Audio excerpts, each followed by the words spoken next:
This is Gage from Alien Card Games, and we're here with... Hey guys, my name is Bradlly, and I just got second place at the Greenville Regional last weekend on May. So we'll kind of go over the deck profile. What'd you play? We played pure Melodious, so super fun deck. Spicy. Yeah. So basic starters is the 3 reframe. So this is pretty much like your Math Make Circular. Your 1-card combo in this deck does a ton for the deck. On to the next card is the 3 Couple. This card is your Pendulum Scale as well as your Searcher for your Fusion. This card comes up in the 1.5 card combos if they stop your reframe. It's just extra extension and just another body at certain times. And then the last 3 of is the 3 Sonata. A lot of people only play 2 of this card. I think 3 of this is important because this is your extender if your reframe gets hit. Also boosts all your fairies attack and defense by 500. So this kind of does help out for OTKs as well as pushes. And then gets you into the broken link too within the deck. So that's it for the 3 O's for that. 2 O's, this is the Soprano. This card is just your fusion on legs, as well as if it's special summoned, adds a Melodious monster from the graveyard back to your hand, so that's really important. But being just a non-once per turn fusion, you can get up to 3 to 4 fusions per turn. So this card is really, really good, going into a lot of boards. Next one, the Aria. This is part of one of your end boards. This card just makes it where your Melodious can't be targeted or destroyed by battle. Super broken, especially in this meta with like Cashier cards, Snake Eyes, everything like that. Non-targeting, battle protection cards are super, super good. So this card is broken. And the next one is the Cannon. This is just for extension with reframe for an extra deck card in the extra deck. If your reframe goes through, pretty much you get shifted. And then one of the more broken Melodious monsters, this is a Chopina. This card is a non-once per turn, add a light monster from the graveyard back to your hand. So this can add any Melodious monsters, any light fairy back. So this card is really, really good. Thankfully I didn't see it in my opening hands, so that's pretty good. The card is super busted. So that's it for the monsters main deck wise. We will go into the 3 Oceanato. This card is just being slammed in almost every single deck in the format now. It's just that broken. Yeah, this card is just stupid good. Not being once per turn, doesn't lock you into anything. Branded fusion, pretty much. Just too good, honestly, at this point. So another broken 1-card combo. And another one is the Italy for the deck. The first movement solo. This card does lock you into Melodious monsters, so that's kind of a big iffy thing. But this does help you into certain plays, as well as being able to have this plus a reframe. If you get the Aria out and then normal reframe, protects you from like Veilers, Moonlits, Imperms, everything like that. So that's super important. And then the last one is the Concerto. This is just the fusion for the deck. So whenever a fusion gets sent to the graveyard, you can put this on the bottom, draw 1. So just extra grind, extra cards in your hand. Sometimes this deck is a little bit card hungry, so just getting that extra draw does help out a lot for that. So that's it for the Melodious engine. Next is... How many non-engine did you play? So non-engine wise, a big benefit to this deck is you can play so much non-engine. So I think it was 20 non-engine that I played. That's crazy. Yeah, so first to start off is the Thought of Prosperity. 3 of. This card is just good to dig into your engine, non-engine, side deck cards, anything like that. So a lot of people play Pot of Desires, which is understandable because in this deck you do play a pretty card-hungry card in a hand trap. I'll show you later. But I think just seeing side cards is super important, so I think you need to play this card. And next, the 2 Tactics. Not a lot of people are playing this. I think that's wrong. I think this card is just super good, being a draw 2, a take, or a rip out of your hand. Especially in a format with like Snake Eyes being one of the best decks. They're playing 15, 17 hand traps, so why not play Tactics and be able to rip a card out of the hand, take an Appaloosa, anything like that. So I think this card is just too good to not be playing this card. I mean, if you take Appaloosa, you win the game. Yeah, you're just winning the game at that point, so super good. Next one, Dayheart of Orange Light. Probably the biggest benefit to playing this deck. This card has won me so many games. The fact that it's just a at-home Gamma.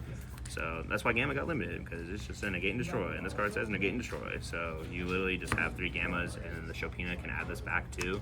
So this is just non-once per turn as well. So you just keep recycling your Gamma, or your Gammas pretty much at that point. So card's super busted. Next is the 3 Ogre. card was mid. I wish I played Moonlit. I thought I would see a lot more Ubel or, you know, the Mirror Match, anything like that. The one loss I did have was to Chimera Illusion, and I drew this card every single time, and I wish I didn't. I wish this was Moonlit. Card just doesn't do enough against that. It is, in theory, good against Tempai, but if they can set up the level 10, this card is just dead, pretty much. It's only going to hit the field spell, and even then, like, they're still killing you. So, the card's not as good as I thought it was going to be, sadly. And pretty standard, 3 Ash, 3 Veiler, and 3 Infirm. These are basic 9. You can't really play Nibiru in this deck, sadly, because the Oceanato and the first movement needs you to have no cards on your field. And I didn't really want to commit an extra deck space to the Lizard thing, the Haggardos, or anything else, really. So I just wanted hand traps that were pretty impactful, did a lot, and didn't put a body in my field, pretty much. So that's it for the main deck, 41. I think the only thing I would change is moving the Ogre either to side deck and or just cutting it completely out of the deck. Let's go into extra deck. So we play the Gravity Controller. This is just for the 1-card combo of Oceanato. If your Baka gets hit, this card's super important, lets you push through boards, so need that. We play the IP, SP, just probably the best 2 Link 2s in the game. Probably will be until they either get hit and or phased out. We play the Protector of the Agents. This card is just your skill drain out, pretty much. Card is cool, but that's really all it does. And then the Broken Link 2 in this deck. This card, once it's Link summoned, you discard 1 card for cost, and then you summon 2 Melodious monsters from your deck with different levels. So being able to spit out bodies is really, really good. Just for 1 body, you're getting 4 bodies at that point. So, super good card. And honestly, the best card of the extra deck, Baguska. Your end board on this is usually like a Baguska IP and some of the fusions. And this card just solos certain matchups. So Flew in Tempai. yeah, shifter decks. And one of the most broken fusions, the Baka. This card is just on summons 1 from your deck, and then when it goes to the graveyard, it summons 1 from the graveyard. And it also makes your Melodious fusions unaffected by negated effects. So card's really, really good. Plays into Apo really well. Ashes, anything like that. So honestly, you need to play 3 of. Don't play 2 of this card. Next is the Shiberta. This is just your DD Crow for 3. This kind of helps out in the Brandon matchup, the Snake Eyes matchup, and everything like that. Just kind of banishing cards from their graveyard is really, really important. So you need to play 2 of this. And then the Broken Fusion in this deck, the Itole. This card is just a non-target compulse, pretty much, and then up to the number of Melodious monsters you control in the field. And by the way, if you ogre this card, which don't do that, this card will summon 1 from the extra deck. So thank you, Dylan Fox from Goo Gaming, for doing that for me. That was he did that, and he didn't know what this does, and I got a free body pretty much out of it. And then lastly, the Bloom Diva. This is for Tempai.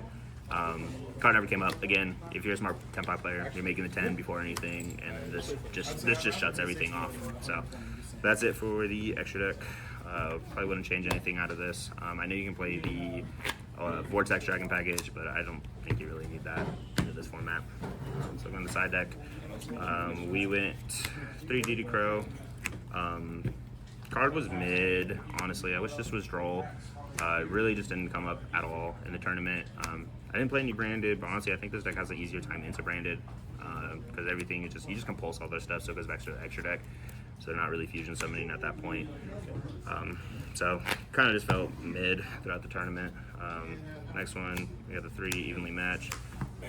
This card was so good, dude. The amount of times that I play a Snake Eyes player or anyone else, and they just like have 4 sets, and they're like full board of like IP, Apo, Flameburge, and like other monsters, I was like sending close to like 8 cards every single time.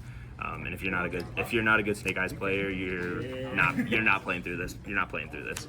So this is why this was kind of a big hit for me for sure. Next one was going to be the 3 Droplet. A lot of decks like Voiceless, Melodious, everything like that has target protection. So having a non-target negate is really important, especially with like the Droplet evenly combo. This hurts a lot of decks. So being able to draw these 2 in combination kind of just outs the whole board, and at that point you can just Oceanato or normal summon or frame, and you're just kind of playing through that. Melodious has a hard time into wide boards. So if you can kind of simplify the game state, your engine beats everyone else's engine at that point. And then we played the best floodgate of the month, Power Sink Stone. This is a delayed skill drain for your deck. This card literally just makes it where your opponent cannot activate any monster effects on the field, and neither can you. But if you have the Iatole and the DD Crow, you just activate those two, send your stuff, banish it, they can't play. At the end phase, everything comes back, you pendulum summon a bunch of little monsters, and you attack them for game. So, card's really good. I don't think D-Barrier is really needed within this format. Snake Eyes is still the best deck in the format, and so D-Barrier is just not doing anything against him. So I just didn't want to play 3 dead cards within my set deck. So that's kind of really important. Next is the 2 Cosmic. This was for like Runic Stun, Skill Drain, stuff like that. So this was just kind of there. I didn't cite it in once, but it's just there to be there. And then lastly, the Tam Tam. The search is Poly. But no, in realization, this card is just your burn card. A lot of people have to read Melodious cards, so I just didn't really want to go into time, so I just wanted to have a time card just in case that did happen. So That's a level 4 incentive for Paguska. yeah, this is another form of Paguska. But yeah, that card was there for that. But yeah, so. What were your matchups? I think I played like 4 Snake Eyes, 2 Tempai, a gold Sark deck, Chimera Illusion, which I lost to, and then like a cash control deck. So it was overall pretty good matchups. I won every single Snake Eyes matchup because of evenly matched. The card is just super, super good into those boards. So overall, this deck is super fun. Once you learn all the combo lines, everything with it, and you know how to pilot the deck is very strong. I think this is probably like top 5 deck of the format right now. So super fun, man. Do you have any shoutouts? Yeah, shout out to my team, Alien Card Games, my sponsors, Gage and Crow, for helping me with going to events, helping support me through that. The Greenville boys, Toon Gaming, being one of the best locals in South Carolina. My brother kind of helping me out play test, and then my buddy Bryson in Texas, he kind of helped me with the deck list, give me some ideas how to play the deck, and kind of get me on the deck before everyone else did. So kind of got to practice with it a little bit more. So. But yeah, man. Well, congrats on your tops, and thanks for the deck profile. Thank you.